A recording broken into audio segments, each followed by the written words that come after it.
un espacio para detenernos, ver con perspectiva, hacernos nuevas preguntas y compartir aprendizajes sobre el apasionante mundo del liderazgo. Este no es el podcast de las respuestas, es el podcast de la curiosidad. Bienvenidos desde el balcón. Nuestro invitado de hoy tiene una trayectoria de liderazgo admirable. Más de 37 años de experiencia en cargos directivos y gerenciales en prestigiosas compañías. Actualmente es el presidente y CEO de una de las multinacionales más importantes de Colombia. No tiene miedo a equivocarse. De hecho, la compañía que hoy lidera le ha enseñado que es necesario asumir riesgos, lanzarse a hacer cosas distintas, soñar en grande, experimentar y comprobar. Dice que cuando hay que corregir los errores hay que hacerlo rápido, porque muchos de ellos pueden tener costos importantes. ¿Cuáles son los errores que más le han costado? ¿Con qué retos se ha encontrado en este camino? ¿Cómo maneja la incertidumbre en un mundo que cambia tan rápido? ¿Qué legado quiere dejar? En fin, no se pueden perder la conversación que tendremos hoy desde el balcón. Bienvenidos. Gracias, Luis, por estar acá. Qué felicidad tenerte. Gusto, muchas gracias por la invitación. En esta conversación. Y yo creo que para entrar ya como en este tono de origen, más bien cuéntanos quién es Luis. ¿Quién es Luis Alberto? A ver, Luis Alberto, pues yo soy un hombre, digamos, de familia, casado con Beatriz, con 3 maravillosos hijos, 2 mujeres, un hombre, con 2 nietos y esperando el tercer nieto. Esa no absolutamente feliz. Una nietecita, un nieto, y viene otro nieto hombre.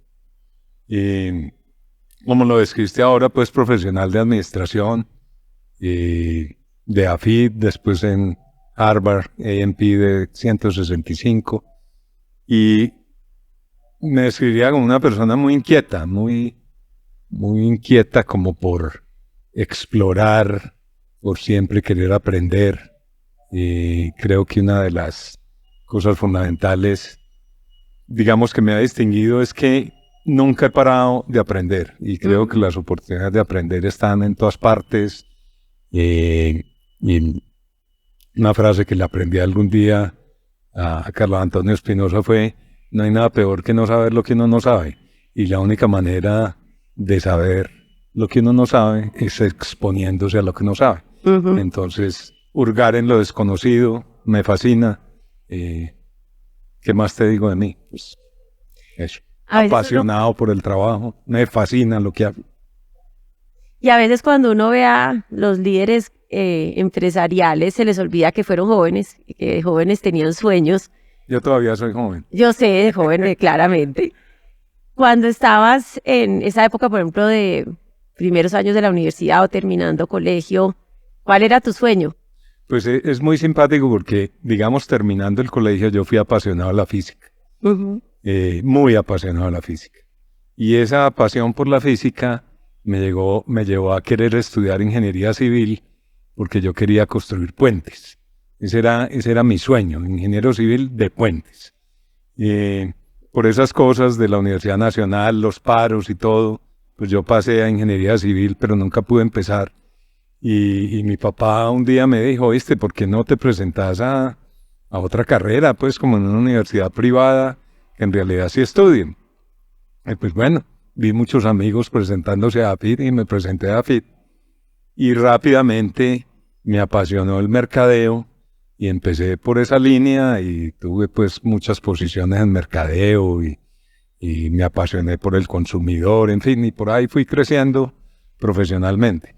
Pero mi sueño original era ser ingeniero. Sí.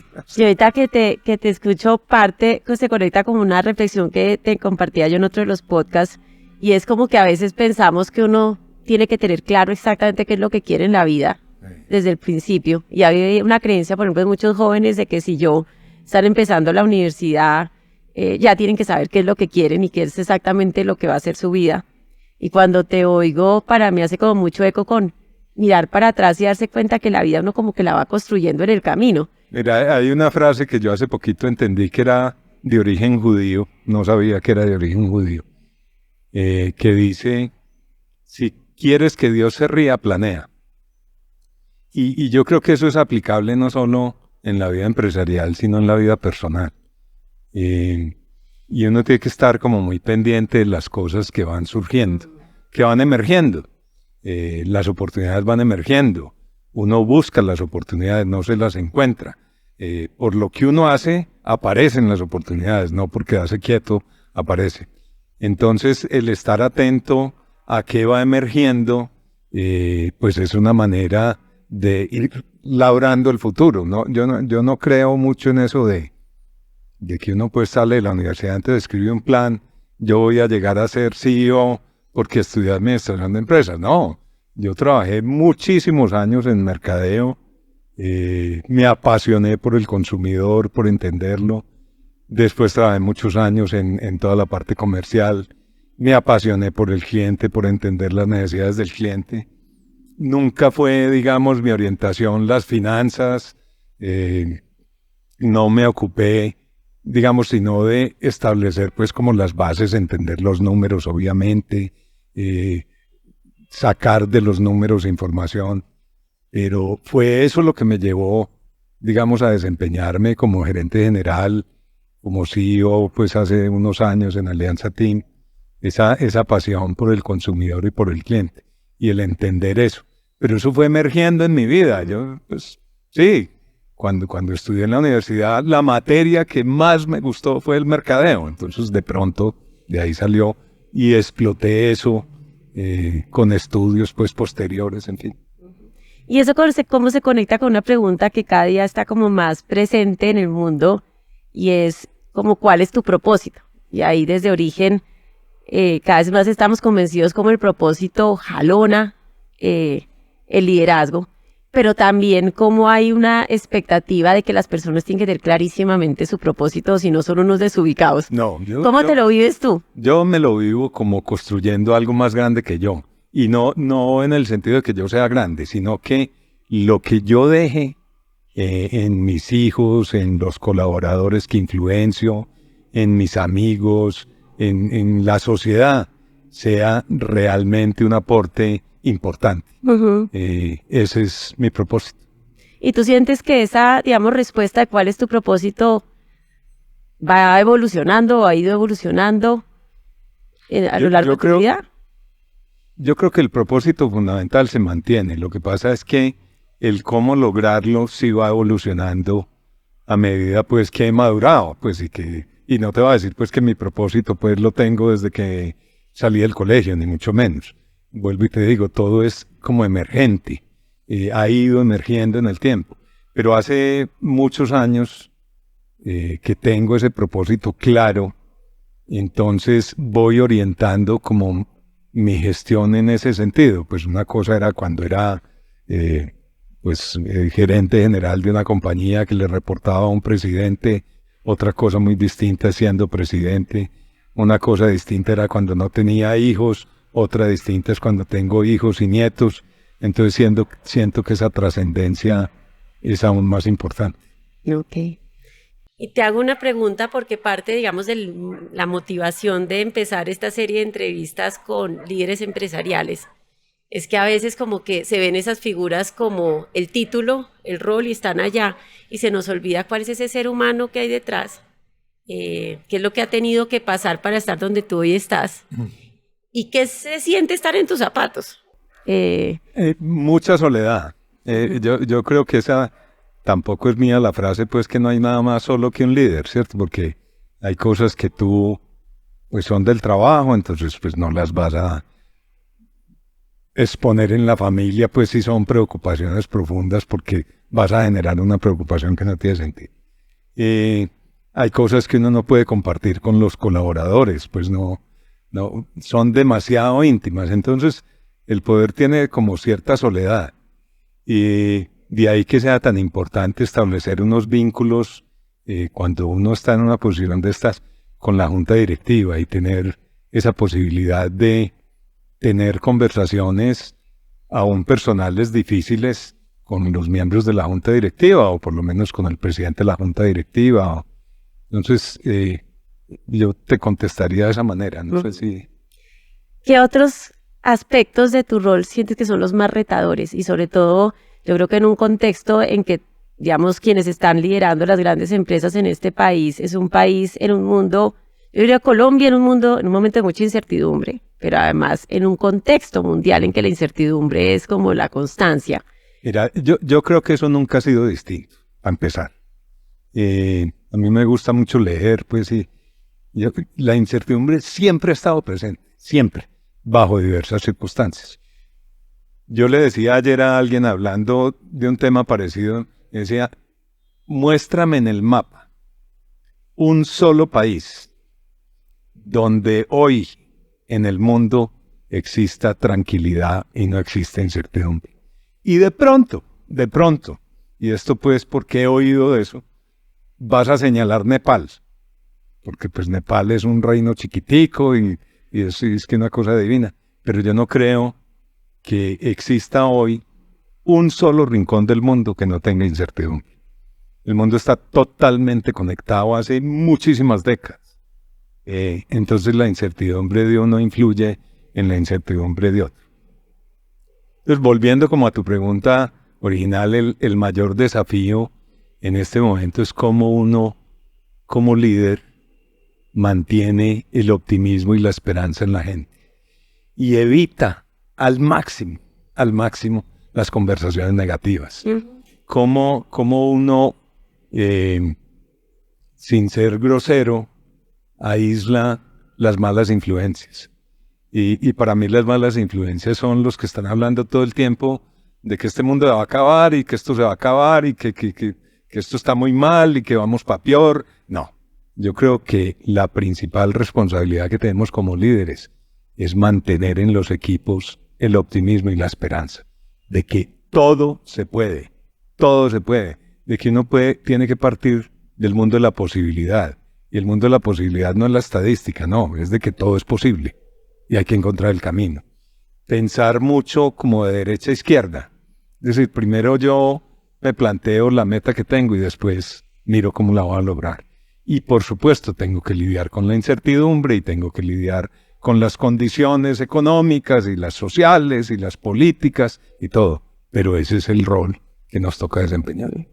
Y acabas de mencionar algo que para mí es el tema central alrededor del liderazgo y la esperanza, que coincido 100%. Ayer pensaba exactamente alrededor de por qué el liderazgo. Yo digo, el liderazgo realmente es conectarse con la esperanza y las posibilidades de que las cosas son distintas. Pero también sé que en el rol de liderazgo a veces es difícil uno mismo estar siempre con esperanza. ¿Cómo lo manejas tú? Porque tú dices, bueno, tengo que estar que mi equipo esté con esperanza.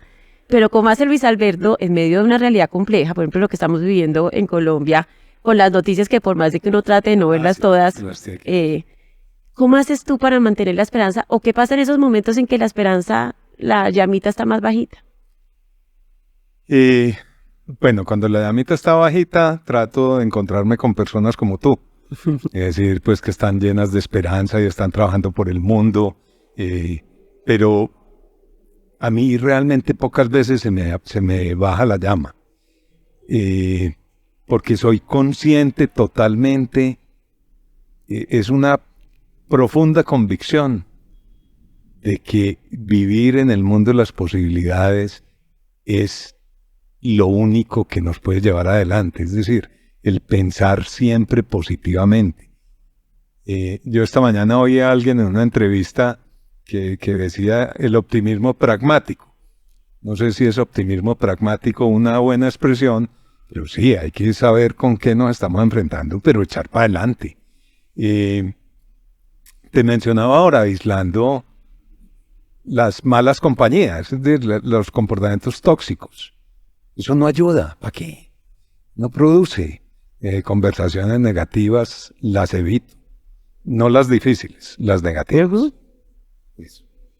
Y yo, pues que te he visto en acción, he tenido el privilegio de ser aliada de Alianza TV, compañera tuya en estos 15 años.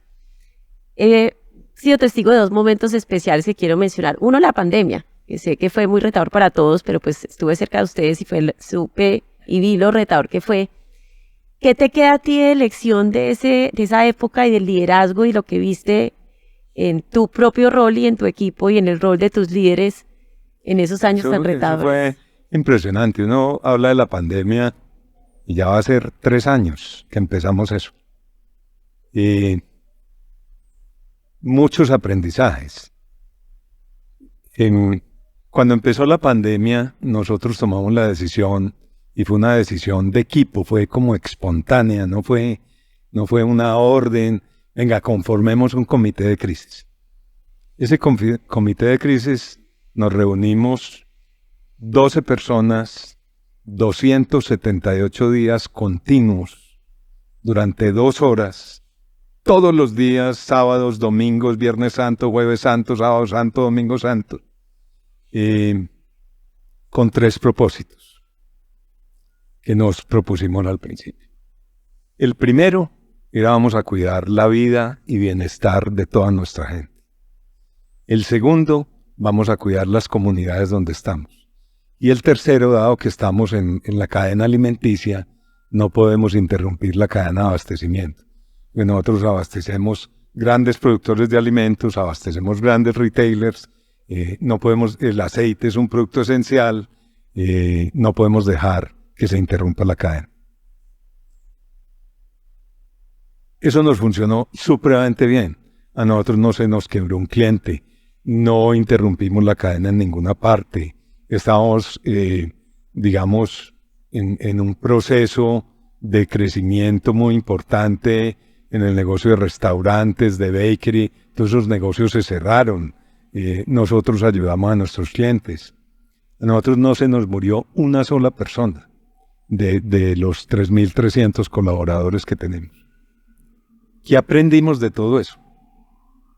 Primero, que realmente el cuidar la gente es una responsabilidad fundamental que tenemos como líderes. Y eso abarca a sus familias, no solo las personas que trabajan con nosotros. Segundo, que el trabajar con las comunidades retribuye enormemente. Mira, cuando fue ese estallido social en el Valle, en el año 2021, nosotros cerramos la fábrica de Buga 34 días. En Buga hubo toda clase de desmanes. A nosotros no nos ocurrió absolutamente nada. Previo en el estallido social de Chile, previo a la pandemia, a nosotros la comunidad nos cuidó de que nos quemaran. Nos advirtió a una horda a buscarlos, quieren hacer un daño, y la comunidad en los buses escuchó y nos advirtió, y la policía nos ayudó, los carabineros, los bomberos. ¿Por qué? Porque ese comportamiento de buenos ciudadanos que se reafirmó después con la pandemia, definitivamente retribuye mucho a la propia empresa. Y el tercer valor que pusimos al frente, que fue cuidar la cadena de abastecimiento, no te imaginas tú la fidelidad que tenemos nosotros de nuestros clientes, el respeto, la colaboración en todo lo que hacemos. Pero te hago una pregunta, porque liderando todo eso estabas tú, que tenías que contener. Con un equipo. Claro, pero tenías que contener a tu equipo. Yo sé además el maravilloso equipo que tienes, pero ¿qué le pasó a Luis Alberto en ese espacio? ¿Qué fue lo más retador para ti porque claro, estaba la familia, estaba el miedo de lo que está pasando en la pandemia, estaban las noticias y toda la incertidumbre, más tener que estar ahí manteniéndola? Pues yo creo que hubo una cosa pues que vivimos todos, que fue ese confinamiento, pues es que acordate, eso era espantoso. Uno pues hoy en día tiene escritorio en la casa y tiene un puesto de trabajo. Me acuerdo pues trabajando en el balcón, poniendo el computador. Me consta verte en el balcón. Ah, sí. Entonces, eso, digamos, trajo unos desafíos personales muy grandes, familiares también, pues no estaba acostumbrado pues a veces 24 horas al día pues con la esposa y con los hijos. En ese momento nació la primera nieta. Tuvimos una experiencia pues bonita, porque nos fuimos a vivir a otra parte 4 meses, después a otros 4, y ahí fuimos pues como... Pero el reto mayor, digamos ya desde el punto de vista profesional, fue cómo mantener eso que a mí me ha fascinado siempre, de estar presente en los equipos, de estar presente en la calle, estar pues presente en la calle, en las tiendas, en los almacenes, visitando los clientes, visitando las fábricas y conversando con los equipos en sus sitios de trabajo. ese fue un desafío fundamental. Ujú. Ahí nos las inventamos, pues hicimos desayunos virtuales, charlas virtuales, todo ese tipo de cosas. Y conectado con esta historia, y habiéndolos conocido tantos años, una cosa que a mí y el grupo de Origen nos sorprende cada vez más de Alianza Team, es que cuando todo el mundo está cauto, cuando las noticias más complicadas están, cuando la tendencia de la mayoría de las organizaciones es más bien paremos un poquito, ustedes parece que apuestan el doble, ponen el acelerador más fuerte. ¿Cómo hacerlo y por qué? Y yo creo que además cómo apostar de manera consistente no solamente de Colombia, sino en una región tan retadora, manteniendo ese músculo de soñemos en grande y apostemos. Primero, Rosita, yo tengo que hacer un reconocimiento pues muy importante a nuestros accionistas. Es que nosotros tenemos unos accionistas muy echados para adelante. Y tenemos una administración que cree profundamente en que los límites están en la mente y comulgamos en eso con la Junta. Entonces, para nuestra Junta, todo lo que presentamos de ideas, de crecimiento, de incursión en otros países, pues es música para los oídos, porque también piensan que los límites nos los ponemos los seres humanos, pues es decir, en un negocio como el nuestro, el conocimiento es un activo muy importante y el poner ese conocimiento en el mundo, ofreciendo valor y capturando valor del mercado, es una fortaleza que nosotros tenemos y que contamos con todo el apoyo de la Junta. Entonces, eso que te dije yo ahora de cómo cómo veo yo el mundo, pues por eso trabajo en Alianza Team, porque la Junta de Alianza Team también lo ve así. Entonces hay mucha congruencia en el pensar y el hacer. Y no hay momentos en los que literalmente dices, ¿cómo seguir soñando? No. No, el mundo es demasiado grande. Y cuando uno se atreve a pensar en grande y se atreve a soñar, inherentemente está la posibilidad de equivocarse. Ah, sí. Y el miedo que produce lanzarse a hacer cosas distintas. ¿Cómo te vives tú personalmente por ejemplo, el miedo a equivocarse y por el otro lado, el error, la posibilidad de ese... Tú me contabas una anécdota de un gerente nuestro que te dijo, es que aquí me dicen equivóquese rápido pero barato. Y yo cuando si yo me llego a equivocar, mis errores valen mucha plata. Tal cual. Eso te lo dijo un gerente de manufactura de una de nuestras plantas. Pero ese es un principio, digamos, de acción nuestro. Equivóquese, no le dé miedo a experimentar. Experimente, compruebe y corrija. Rápido. En la industria nuestra y en nuestra compañía hay muchos ingenieros y hay muchos ingenieros químicos. Entonces tiene, digamos, como esa disciplina formada desde su profesión, pues de experimentar, corregir, volver a experimentar, volver a corregir. Y mientras más rápido, pues mucho más efectivo. No es fácil, hemos tenido experimentos muy costosos que cuestan, pues, el tenerse que poner pálido y colorado y decir nos equivocamos y esto costó esta plata, pero con la ventaja de que no tenemos una cultura punitiva. Reconocemos que se vale equivocarse, a veces costoso también, si se es consciente de qué es lo que se quiere comprobar. Hay experimentos chiquitos, hay otros grandes que no resultan, pero hay otros que sí resultan. Entonces nosotros tenemos una disciplina muy formal de mantener como unos túneles de experimentación, unos túneles de proyectos donde vamos pasando etapas, vamos cumpliendo etapas, tratando de reducir la incertidumbre, pero la incertidumbre siempre estará presente. Entonces siempre existirá la posibilidad de equivocarse. Y siempre habrá que ponerse colorado. Y tú ves, digamos, hablando ya de casos personales en tu historia, como si tienes algún ejemplo puntual de si es un error que sé que me dolió y me costó y que aprendí.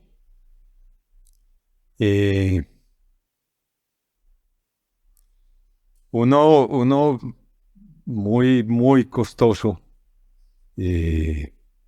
nos ocurrió por allá en el año 2017 y una excesiva presión sobre el resultado de un negocio en particular trajo consigo ocultar una situación que después explotó y explotó pues a destiempo, cuando no se podían tomar correctivos. Ese fue un error costoso y bueno, el que aprendí muchísimo. ¿Y cómo te viviste personalmente ese proceso? Horrible. Eso fue, eso fue en un año nuevo que todo esto explota, un 1 de enero. Me llama un auditor y me dice, mire, hay tal situación. Yo estaba en vacaciones. Yo dije, si yo fuera el presidente de la Junta, yo despedía a Luis Alberto Botero. Porque eso no debió pasar. No pasó. Increíblemente. Eso fue una lección. No pasó que no te despidieron. No pasó que no me despidieron. Tengo otra anécdota, pues mucho más lejana. Muy recién entrado yo a Alianza Team, yo no sabía ser presidente. Yo sabía ser gerente general, pero le reportaba a un presidente. Y eso de ser presidente y reportarle a una junta, pues yo creo que a mí me lo habían enseñado y se me había olvidado, porque no lo había hecho. Y ese cambio de roles es realmente un cambio, porque la responsabilidad está toda en ti, toda. No hay un jefe para decirle, no, es que usted y yo no. Y la responsabilidad con una junta de accionistas es muy importante. Entonces digamos que ese primer año que afortunadamente uno tiene como el cheque en blanco, o por lo menos los primeros 100 días, pues oiga, yo me demoré para conseguirlo a usted se demoró para tomar la decisión, ya está aquí, pues uno puede hacer unas cositas en esos días como con cierta libertad, pero llega un momento en que esa libertad se acaba, que uno tiene que consultar muchas decisiones, tiene que consultar caminos y aprender eso, pues es a golpes. Y entonces en un momento me llamó el presidente de la Junta y no me da miedo decirle, y me dice, oiga, acuerde que tenemos que hablar. Pues no es en la Junta, no, antes, pues tenemos que conversar. Y mantengo desde ese momento, pues hace muchos años, una conversación permanente con la Junta. Y para terminar esa conversación alrededor del error, porque tú me mencionabas el desafío que es generar una cultura en que el error sea permitido, y más cuando estoy promoviendo innovación y pensar en grande, ¿qué ha sido lo más retador y qué sientes que te ha funcionado en ese camino? Primero, yo creo que cuando uno decide experimentar algo, tiene que tener indicadores muy claros de seguimiento a ese experimento y del resultado esperado de ese experimento. Entonces, las conversaciones continuas sobre cómo avanza el experimento, como la decisión de parar porque la hipótesis planteada no se está cumpliendo, pues es una disciplina que, digamos, lleva a que sea más fácil aceptar el error, aceptarlo rápido y que no sea tan costoso o que no sea costoso. Yo creo que otra cosa es que no ser pugnitivo, ¿cierto? No, tú tuviste la culpa. No. Aquí esto lo conversamos, entiendo que tú eres el líder, que te equivocaste, pero a eso estamos. Es decir, decidimos juntos escribir en un papel en blanco, tú pues llevas el lápiz en la mano, pues corrijamos, echemos para atrás a tiempo. Y eso. Va a cambiar un poco de tema y es cada vez más yo creo que está el cuestionamiento de cuál es el rol de las empresas y el sector productivo en este momento del mundo. Yo diría, pensemos ahorita América Latina, tú no solamente estás con empresas en Colombia, sino con situaciones yo creo que similares y complementarias y con algunas diferencias en otros países. ¿Cómo estás viendo el papel de las empresas hoy? ¿Cuáles son los desafíos y el papel de los líderes empresariales en este contexto de América Latina y de Colombia, por ejemplo? Mira, yo creo que el desafío mayor continúa siendo pensar en grande, pensar en el bienestar, pensar en la creación de empresa, en la creación de trabajos, en mantener el interés de los accionistas en el negocio, porque en la medida en que los accionistas pierdan el interés, pues los negocios se acaban. Entonces, ¿cómo se mantiene el interés de los accionistas? Siendo rentables, haciéndoles rendir su capital, pero también teniendo en cuenta que somos un factor influenciador en la sociedad muy relevante en la medida en que damos no solo empleo, sino que también influimos en las comunidades donde estamos y donde operamos, aportando optimismo al país, optimismo y esperanza. Te lo digo francamente, participando en una conversación como esta, porque si la empresa privada pierde la esperanza y el optimismo de que se puede construir un mejor país, una mejor América Latina, un mejor mundo, pues entonces ¿dónde estamos? En manos de los gobiernos, ¿no? Los gobiernos manejan la macroeconomía la manejamos nosotros, las empresas. Y en esa medida somos un influenciador tremendamente importante en el mundo, pero partiendo de la esperanza y de las posibilidades. Todo se puede. Plantéese las metas y luego plantee el camino para llegar a ellas. Pero con toda seguridad, el papel de la empresa privada es fundamental en estos países donde estamos. Y yo te digo una cosa, si uno traslada, digamos, este análisis a las empresas chinas, que supuestamente son empresas estatales que se han asociado con privados, pues tú ves un optimismo permanente. Entonces uno pues o el mundo está muy preocupado porque China pues va a crecer este año, que tal vez el 5, tal vez por debajo del 5, después de haber crecido el 8, el 9, no sé cuánto, pero van a crecer el 5. El resto del mundo va a crecer el 2. ¿Y por qué pasa eso? Porque la mente está concentrada en la creación, no en qué normas me están poniendo, qué conversación voy a tener por aquí, de qué pesar lo que está pasando, mirar la regulación que no. No. Está pensando siempre en crear, en crecer, en desarrollar.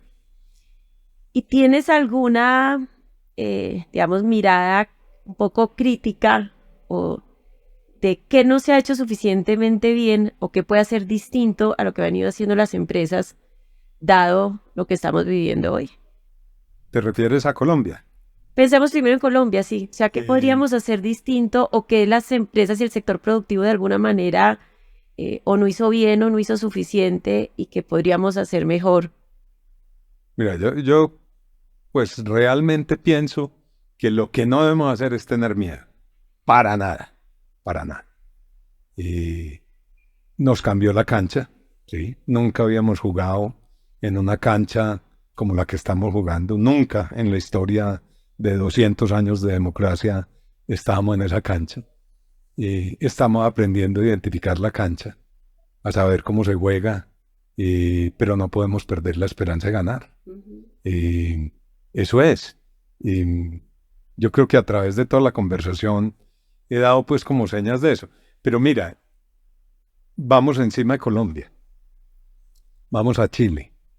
En Chile, pues pasaron por una época muy maluca. Desde ese estallido social hubo también un cambio de cancha. Están aprendiendo a jugar en esa cancha. Van un poquito más adelante que nosotros. Han logrado pues una parte económica pues muy distinta a la nuestra, pues tienen una inflación ya mucho más bajita, han logrado bajar las tasas de interés, ha vuelto como una esperanza en las empresas. Dicen que después de haber pasado pues muchas cosas, pero mira México.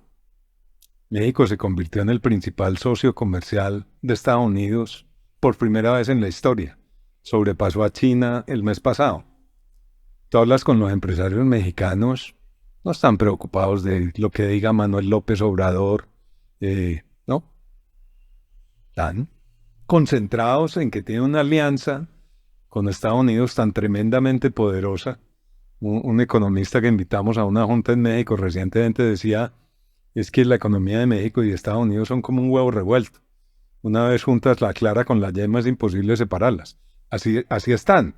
Y tú oyes al empresario mexicano con una cancha igual a la nuestra, al chileno con una cancha igual a la nuestra, y a muchos colombianos, colegas míos, y pensando para adelante, vamos para adelante.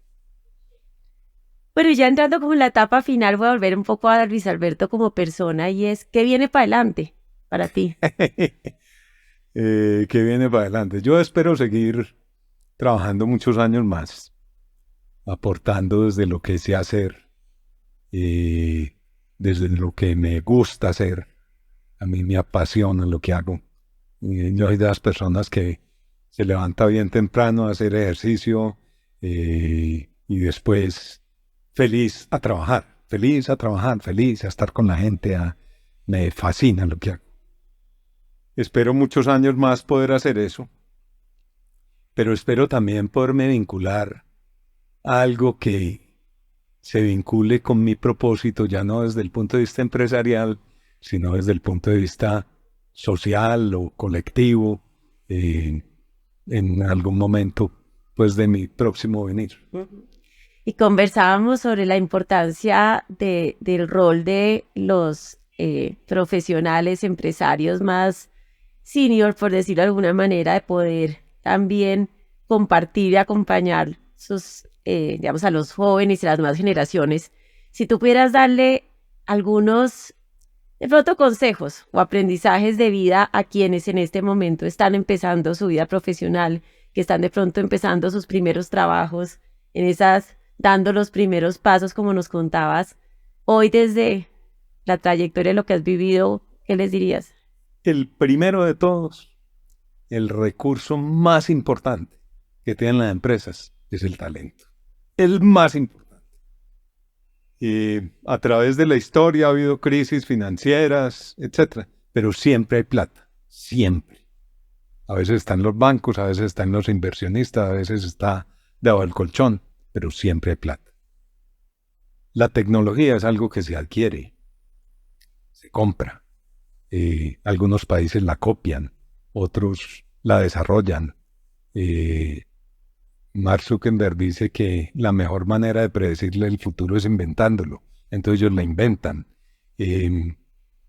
Pero el talento es con lo que se construyen las empresas, es con lo que se construye la sociedad. Entonces, el primer consejo es, pónganle mucho cuidado al talento.